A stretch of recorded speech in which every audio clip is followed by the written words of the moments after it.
¡Atención México! Sheinbaum desmanteló en 74 días la operación más torpe de la oposición y al final solo quedaban 6 personas adentro. 6. Eso no es un movimiento estudiantil. Eso es un chiste con carpeta de investigación. Lo que acaba de ocurrir con Canal 11 no es la historia que los medios corporativos te están contando. El titular dice que un grupo de estudiantes devolvió pacíficamente una televisora después de 2 meses de protesta. Lo que realmente ocurrió debajo de esa superficie es otra cosa completamente distinta. Y cuando entiendas la diferencia, no vas a poder ver este episodio de la misma manera. Sheinbaum no esperó. Sheinbaum diseñó la respuesta desde el primer día. Y cuando llegó el momento, ejecutó con una precisión que dejó al descubierto algo que sus adversarios nunca quisieron que vieras. Esto es lo que sabemos ahora mismo. Cuando las autoridades recuperaron las instalaciones de Canal 11 el domingo 2 de agosto, adentro solo había 6 personas. 6. Para bloquear un canal que transmite a millones de hogares mexicanos. Para silenciar la única televisora pública del estado durante 74 días consecutivos. Para justificar una toma que se presentó al mundo como un movimiento estudiantil masivo con demandas legítimas. 6 personas. Eso no es una protesta, es una operación y alguien la pagó. Pero hay algo que los noticieros no te van a decir.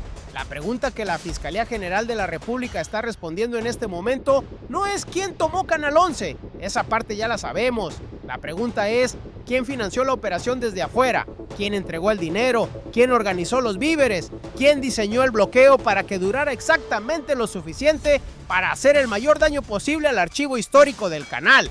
Esa pregunta ya tiene respuesta en el análisis de Sheinbaum y es la que los medios no quieren publicar. Quédate, porque lo que viene a continuación lo cambia todo.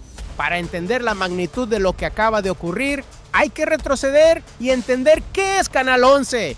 No es solo una televisora.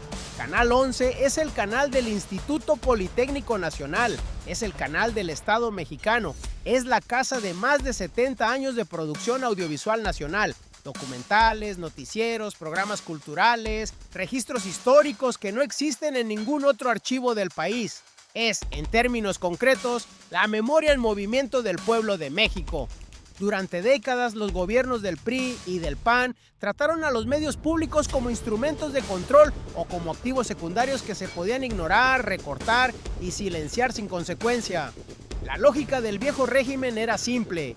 Si los medios privados, Televisa, TV Azteca, los grandes consorcios, controlaban la narrativa nacional, el Estado no necesitaba una voz propia poderosa. La sumisión era el modelo, la dependencia, el manual.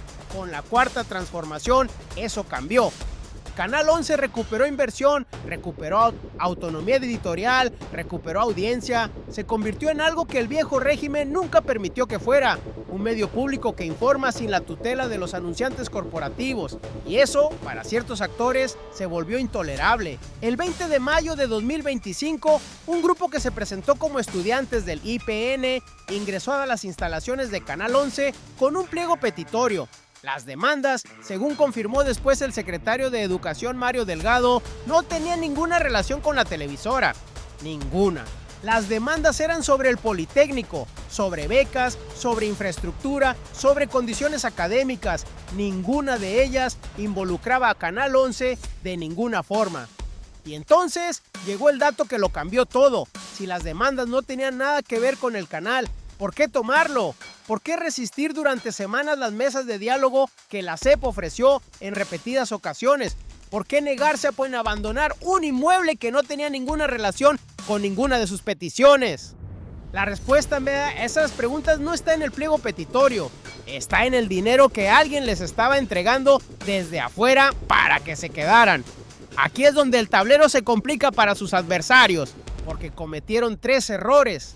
3 decisiones que en su momento parecieron inteligentes, 3 movimientos calculados con el manual viejo, el manual de un México que ya no existe, y cada uno los fue acercando sin saberlo al momento en que todo se derrumbaría. El primer error lo cometieron el 20 de mayo, la decisión que pareció inteligente, entrar con un pliego petitorio legítimo sobre el IPN.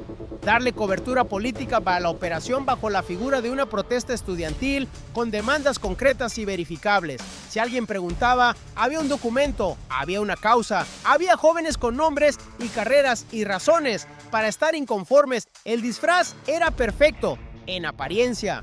Lo que no calcularon era que ese disfraz los atrapaba, porque el pliego petitorio obligaba a negociar, y las negociaciones sobre el IPN no tenían ningún vínculo con Canal 11. Desde la primera mesa de diálogo, la SEP podía señalar, y señaló, que ninguna de las demandas estudiantiles justificaba la permanencia en las instalaciones de la televisora. El disfraz que los protegía al entrar se convirtió en la evidencia que los exponía al quedarse. Ese fue el primero. El segundo error lo cometieron durante las semanas siguientes. El segundo error, rechazar el diálogo semana tras semana. La lógica era aparentemente sólida. Calcularon que el gobierno no podía desalojarlos sin costo político, que la imagen de jóvenes universitarios siendo retirados por la fuerza del Estado generaría una crisis de comunicación mayor que la propia toma, que la tolerancia del gobierno era su mejor aliada, y se quedaron, y siguieron, y rechazaron mesa tras mesa. Pero lo que no calcularon era que el tiempo no trabajaba para ellos. Cada semana adicional destruía la narrativa del movimiento estudiantil espontáneo. Cada semana que pasaba sin avance en las demandas del pliego petitorio hacía más evidente que el objetivo real no era resolver nada. Era simplemente permanecer, bloquear, silenciar, y las cámaras los fueron registrando. Personas ajenas al plantel entregando dinero en efectivo, víveres llegando desde afuera. La operación logística de una ocupación que costaba dinero, tiempo y organización, y que no podía financiarse con los ahorros de 6 estudiantes de licenciatura. Construyeron su propia evidencia, frame por frame, entrega por entrega, pero lo más poderoso no era lo que se veía. Lo que se acumulaba en silencio era la documentación. La SEP llamó a un notario público, el Ministerio Público recibió aviso formal, las carpetas de investigación comenzaron a construirse con fechas, imágenes y testimonios. Mientras los ocupantes creían que el tiempo les pertenecía, el tiempo estaba siendo utilizado en su contra con una precisión legal que ellos no veían venir. El tercer error lo cometieron en los días finales, cuando la presión se volvió insostenible, redujeron la presencia interna. Al final quedaban 6 personas dentro de las instalaciones. 6. Calcularon que con tan pocos cuerpos adentro el gobierno no tendría argumento moral para actuar. Se equivocaron de forma catastrófica, porque esos 6 cuerpos le entregaron a Sheinbaum la imagen más poderosa del episodio completo. No la imagen de un desalojo, la imagen de la evidencia. 6 personas para bloquear un canal nacional durante 74 días, 6 personas financiadas desde afuera con recursos que la fiscalía ahora investiga, 6 personas que confirmaron con su sola presencia que esto nunca fue un movimiento estudiantil. Ese tercer error fue lo último que calcularon mal, porque para entonces Sheinbaum ya tenía el tablero rediseñado. Mientras la toma se extendía semana tras semana, mientras los medios corporativos debatían si el gobierno iba a ceder o no, Claudia Sheinbaum estaba construyendo algo en silencio. No improvisó, no reaccionó, diseñó. El primer movimiento fue garantizar que Canal 11 nunca dejara de transmitir. Esto es crítico y es lo que casi nadie destacó en su momento. La SEP habilitó instalaciones alternas desde las primeras semanas de la ocupación. Canal 11 mantuvo su señal, mantuvo su programación, mantuvo su presencia en los hogares mexicanos durante los 74 días completos que duró la toma. El objetivo de la operación era silenciar al canal. El canal nunca se silenció. Detente un segundo y procesa lo que eso significa. El adversario apostó todo a un bloqueo físico. Sheinbaum respondió con una solución técnica que convirtió el bloqueo en irrelevante desde el día 1. La toma duró 74 días. El canal transmitió los 74 días. La operación fracasó en su objetivo principal desde el primer momento y los ocupantes continuaron sin saberlo o sin poder admitirlo. El segundo movimiento fue construir el expediente legal con metodología de relojería. Personal de la SEP documentó cada etapa. Se llamó a notario público en el momento de la recuperación para dejar constancia formal del estado de las instalaciones. El Ministerio Público recibió aviso desde el principio. Las carpetas de investigación que hoy analiza la Fiscalía no se construyeron en horas, se construyeron en semanas, con evidencia sólida y cadena de custodia verificable. Sheinbaum no necesitaba un desalojo espectacular, necesitaba un expediente inatacable. El tercer movimiento fue el más silencioso y el más letal para los adversarios. Esperar a que la contradicción se volviera imposible de sostener. Una protesta estudiantil sobre mejoras al IPN que no tenía ninguna demanda relacionada con Canal 11, resistida por 6 personas, financiada desde el exterior, que había dañado el patrimonio audiovisual de la nación. No se necesitaba más argumentación, la contradicción se argumentaba sola, y aquí es donde el plan completo se revela. Sheinbaum esperó el momento en que actuar no generaría debate político, generaría consenso. El consenso de que 6 personas no pueden tener secuestrado el canal del pueblo de México. Y cuando ese consenso llegó, actuó con la velocidad y la precisión de quien lleva semanas listo para ese momento exacto. El domingo 2 de agosto, Canal 11 volvió a casa. Cuando el personal de la SEP recuperó las instalaciones, encontraron lo que nadie quería encontrar: el archivo histórico de Canal 11, más de 70 años de producción audiovisual nacional con material roto en el suelo, desordenado, tirado, deteriorado. No es un dato abstracto, es la entrevista que alguien le hizo a tu abuela en 1987 y que no existe en ningún otro archivo. Es el documental sobre el temblor del 85 que registró lo que ninguna cámara privada quiso mostrar. Es el programa infantil que formó a generaciones de niños mexicanos que hoy son adultos con hijos propios. Es la memoria que no se puede recuperar si se destruye, porque no hay copia de seguridad del pasado. Eso fue lo que encontraron en el suelo. Mario Delgado lo confirmó sin rodeos desde la mañanera. Material roto, todo desordenado, daños visibles a simple vista antes de terminar el inventario completo. La SEP inició este lunes el proceso formal de evaluación para determinar la magnitud exacta de las afectaciones. La indignación fue inmediata y entonces apareció la voz que no debería sorprender a nadie, pero que siempre aparece en estos momentos. La voz del viejo México, los voceros del statu quo, los que durante semanas llamaron al gobierno a mantener el diálogo, a respetar la protesta, a no criminalizar a los estudiantes, sin preguntarse nunca de dónde venía el dinero que los mantenía ahí, sin exigir nunca que se respetara el patrimonio de la nación, sin decir una sola palabra sobre el archivo destruido. Esa voz pidió tolerancia con quienes dañaron la memoria de todos los mexicanos. Sheinbaum fue directa. No tiene lógica que un movimiento estudiantil que solicita mejoras en el Politécnico tome Canal 11 por tanto tiempo. Al final quedaban 6 jóvenes. El objetivo real era evitar que Canal 11 pudiera transmitir. Una frase, sin adjetivos innecesarios, sin ambigüedad. El objetivo real era evitar que Canal 11 transmitiera, y fracasaron, porque Sheinbaum no respondió a una crisis. Sheinbaum administró el colapso inevitable de una operación que estaba diseñada para fallar desde el momento en que chocó contra una presidenta que no improvisa, que no reacciona por impulso, que piensa en ecuaciones mientras sus adversarios actúan por instinto. Y el mecanismo tiene 3 piezas que solo funcionan juntas. La primera pieza era la señal alterna. Sin ella, el resto no funciona. Si Canal 11 hubiera dejado de transmitir, si el bloqueo físico hubiera logrado su objetivo, la narrativa del adversario habría ganado tracción. Habría habido un silencio real, tangible, que los medios corporativos habrían amplificado como evidencia de debilidad institucional. Pero la SEP habilitó instalaciones alternas desde las primeras semanas. El canal nunca dejó de transmitir. El objetivo central de la operación fue neutralizado antes de que la operación terminara de instalarse. La segunda pieza era el expediente. Semanas de documentación notarial, aviso formal al Ministerio Público, carpetas de investigación construidas con metodología legal, no con declaraciones políticas. Cuando llegó el momento de actuar, el gobierno no llegó con opiniones, llegó con evidencia. Esa diferencia lo cambia todo en términos jurídicos y en términos narrativos. La tercera pieza es la que nadie vio venir y es la que hace el movimiento completamente irreversible: la investigación del dinero. Y aquí es donde se abre una dimensión que ningún noticiero convencional está desarrollando. Las carpetas de investigación que confirmó Sheinbaum en la mañanera no son sobre daños a un inmueble, son sobre el origen de los recursos económicos que mantuvieron la operación durante 74 días. Eso es una investigación de financiamiento.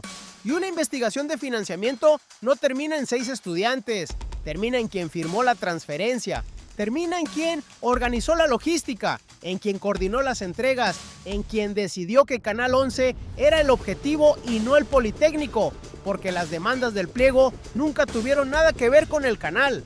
Detente un segundo aquí, porque lo que sigue es más importante. Si la fiscalía logra trazar ese dinero y las carpetas ya están abiertas, la evidencia ya está documentada, los videos de las entregas ya existen, lo que empezó como la recuperación de una televisora pública puede convertirse en el mapa de una red de financiamiento político ilegal que operó en las sombras durante meses.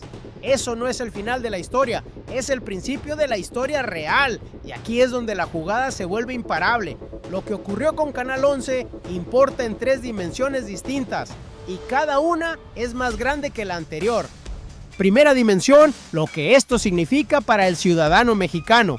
El archivo histórico de Canal 11 resguardaba más de 70 años de producción audiovisual nacional. No es metáfora, es material físico. Cintas, registros, documentos audiovisuales que contienen testimonios, documentales, noticieros y programas culturales que no existen en ningún otro repositorio del país. Ese archivo le pertenece al pueblo de México, no al gobierno, no a la SEP, al pueblo. Y alguien, financiado desde afuera, con recursos cuyo origen la fiscalía investiga ahora mismo, permitió que ese material apareciera roto en el suelo. Eso es patrimonio de la nación dañado deliberadamente, y las carpetas de investigación que Sheinbaum confirmó este lunes están abiertas precisamente por eso, porque dañar patrimonio de la nación no es un asunto administrativo, es un asunto penal. Segunda dimensión, lo que esto significa para México como Estado. Canal 11 es la voz pública del Estado mexicano en materia de comunicación cultural y educativa. Silenciarla durante 74 días, aunque la señal se mantuviera por instalaciones alternas, fue un ataque directo a la capacidad comunicacional del gobierno de la Cuarta Transformación. El precedente que Sheinbaum estableció este domingo es inequívoco. Los bienes del Estado mexicano no se toman, no se negocian bajo presión, no se entregan a cambio de silencio político, y cuando alguien intenta hacerlo, el Estado responde con paciencia institucional, documentación legal sólida y recuperación sin espectáculo, pero sin concesiones. Eso no es una declaración política, es una doctrina de gobernanza. Eso explica el movimiento. Lo que sigue explica la magnitud. Tercera dimensión, el precedente para el sur global. México no es el único país donde actores externos financian operaciones de desestabilización disfrazadas de movimientos sociales legítimos. Es un manual que se ha usado en Venezuela, en Bolivia, en Nicaragua, en Brasil. Siempre con la misma estructura, una demanda legítima como fachada, recursos externos como combustible y un objetivo real que no tiene nada que ver con las demandas declaradas. Lo que Sheinbaum demostró este domingo es que ese manual tiene respuesta, que la respuesta no requiere violencia ni espectáculo, requiere paciencia, documentación y la claridad de quien sabe exactamente lo que está ocurriendo y decide esperar el momento preciso para actuar. El orden unipolar no está en crisis, ya murió. Y desde sus cenizas, México está ayudando a escribir las reglas del nuevo mundo. En la mañanera de este lunes, Claudia Sheinbaum habló. Y cuando Sheinbaum habla después de semanas de silencio estratégico, cada frase es un mensaje. No para la audiencia del salón, para actores específicos con nombres específicos y agendas específicas. Esta fue su declaración. No tiene lógica que un movimiento estudiantil que solicita mejoras en el Politécnico tome Canal 11 por tanto tiempo. Al final quedaban 6 jóvenes. El objetivo real era evitar que Canal 11 pudiera transmitir. 4 oraciones, 0 adjetivos innecesarios, máxima precisión, analicemos. Cuando dijo no tiene lógica, no estaba describiendo una inconsistencia menor, estaba señalando públicamente, desde la más alta tribuna del país, que la narrativa del movimiento estudiantil era una construcción falsa. Estaba diciéndole a la fiscalía, a la opinión pública y a los propios financiadores: Sabemos que esto no fue lo que dijeron que era. Cuando dijo, al final quedaban 6 jóvenes, no estaba minimizando la protesta, estaba presentando la evidencia más contundente de que la operación ya había colapsado desde adentro, que quienes la financiaron habían retirado el apoyo o la estructura y que lo que quedaba era la cáscara vacía de algo que nunca fue lo que pretendió ser. Y cuando dijo el objetivo real era evitar que Canal 11 pudiera transmitir, no estaba lanzando una acusación sin respaldo. Estaba cerrando el argumento con la lógica que sus propios errores construyeron. Si las demandas no tenían nada que ver con el canal, la única razón para tomar el canal era el canal mismo. Lo que encontraron después no estaba en ningún análisis previo. Esa declaración fue también un mensaje hacia los adversarios internos, hacia los voceros que durante semanas pidieron paciencia y diálogo sin exigir nunca que se respetara el patrimonio nacional, hacia los medios que enmarcaron la toma como una protesta estudiantil legítima sin investigar el origen del financiamiento, hacia la élite política que apostó a que el gobierno cedería antes de que la operación se derrumbara sola. No se dio.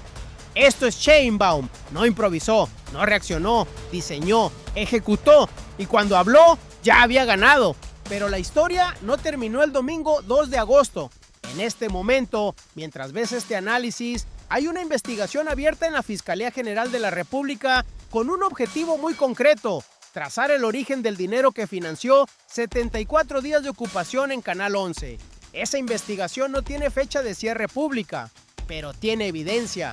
Tiene videos de entregas en efectivo, tiene testimonios, tiene la documentación notarial que la SEP construyó semanas a semana y tiene algo que los financiadores de esta operación nunca calcularon que existiría: un inventario completo del daño al archivo histórico que convierte el caso en una investigación de daño al patrimonio de la nación, lo que eleva la gravedad jurídica del expediente a una categoría completamente diferente. La gran pregunta que la Fiscalía todavía no ha respondido es una sola: ¿quién pagó para silenciar a Canal 11? Y cuando esa respuesta llegue, va a cambiar todo lo que creímos saber sobre este episodio. México llegó a este momento con Canal 11 bloqueado, su archivo en riesgo y una operación de desinformación activa que presentaba el sabotaje como protesta legítima. Ahora tiene el canal de regreso, tiene las carpetas abiertas, tiene el expediente construido y tiene a una presidenta que demostró que la paciencia institucional es más letal para sus adversarios que cualquier confrontación directa. Lo que se viene en las próximas semanas va a exigir exactamente esa misma precisión, porque el inventario del archivo histórico que inició este lunes va a determinar la magnitud real del daño, y esa magnitud va a definir el peso jurídico de las investigaciones en curso. Si los daños al patrimonio son graves y las primeras imágenes sugieren que lo son, el expediente cambia de naturaleza. En el próximo análisis vamos a desmenuzar exactamente eso: los resultados del inventario del acervo de Canal 11, lo que la Fiscalía puede hacer con el expediente de financiamiento y qué actores políticos tienen más que perder cuando ese hilo se empiece a jalar, porque lo que está a punto de revelarse en esa investigación va a redefinir lo que entendemos por operación de desestabilización en México, y vas a querer estar aquí cuando ocurra. Recapitulemos lo que ocurrió, lo que realmente ocurrió. El 20 de mayo, un grupo presentó un pliego petitorio sobre el IPN y tomó Canal 11, un canal que no tenía ninguna relación con ninguna de sus demandas. Durante 74 días resistieron mesas de diálogo, recibieron financiamiento externo documentado en video y dañaron el archivo histórico de la televisora pública más importante del Estado mexicano. Al final quedaban 6 personas adentro. Así ocurrió. La estrategia de Sheinbaum fue construida en 3 movimientos silenciosos: garantizar que la señal nunca se interrumpiera, documentar cada etapa con metodología legal inatacable y esperar el momento en que actuar generara consenso en lugar de debate. No hubo desalojo espectacular. Hubo recuperación institucional con expediente en mano y fiscalía activada. Así se hizo. Y lo que importa, lo que hace de este episodio algo más grande que la recuperación de un inmueble, es el precedente que quedó establecido. Los bienes del pueblo de México no se negocian bajo presión. El patrimonio cultural de la nación no tiene precio político y quien intente silenciar la voz pública del Estado mexicano va a encontrar del otro lado a una presidenta que ya tiene el tablero diseñado antes de que ellos terminen de mover su primera pieza. Recuerda el principio de este análisis. Abrimos con una pregunta. ¿Por qué 6 personas para bloquear un canal que ve toda la nación? Ahora tienes la respuesta. Porque nunca fueron 6 estudiantes con un pliego petitorio, fueron el último eslabón visible de una operación financiada desde afuera, con un objetivo que nunca fue el Politécnico, y ese objetivo, silenciar a Canal 11, fracasó desde el primer día, porque Sheinbaum ya tenía lista la respuesta antes de que ellos terminaran de entrar. Si este análisis te abrió los ojos sobre lo que realmente está en juego, dale like ahora mismo. Cada like le dice al algoritmo que este tipo de contenido importa.